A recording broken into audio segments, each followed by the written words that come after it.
దుర్గమ్మ పండుగ సందర్భంగా ఇక్కడికి వచ్చి దర్శించుకున్నాము. దుర్గమ్మ ఆశీస్సులతోటి మైలారం ప్రజలకి, రాయపర్తి ప్రజలకి, అట్లనే పాలకుర్తి నియోజకవర్గంలో ఉన్న ప్రతి ఒక్కరికి కూడా మంచి జరగాలని మనస్ఫూర్తిగా కోరుకుంటున్నాం.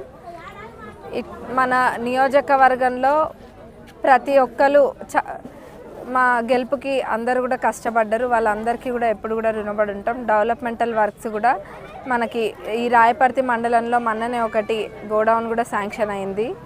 ఇంకా చేసుకోవాల్సిన ఉన్నాయి. తప్పనిసరిగా రాయపర్తి మండల్ డెవలప్మెంట్కి ఎక్కడికి వెనక్కి పోకుండా కృషి చేస్తా అని మీ అందరికీ కూడా నేను ప్రజలకి మాటిస్తున్నా.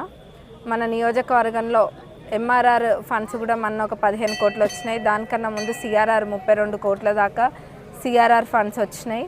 ఇంకా చాలా ఉన్నాయి, అవన్నీ కూడా చేసుకుందాం. అట్లనే మైలారంలో ఎప్పటి నుంచో ఒక సమస్య ఉంది, ఒక కుంటది, దాన్ని కూడా తప్పకుండా తీరుస్తాం. దుర్గమ్మ పండుగ రావడం జరిగింది.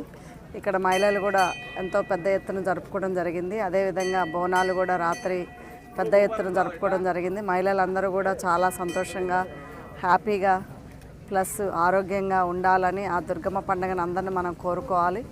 ప్లస్ అదే కాకుండా ఇక్కడ మనకి ఈ నియోజకవర్గంలో అందరూ కూడా యోగక్షేమాలతోటి ఈ దుర్గమ్మ పండుగ సందర్భంగా మీరందరూ కూడా మంచిగా ఉన్నారు.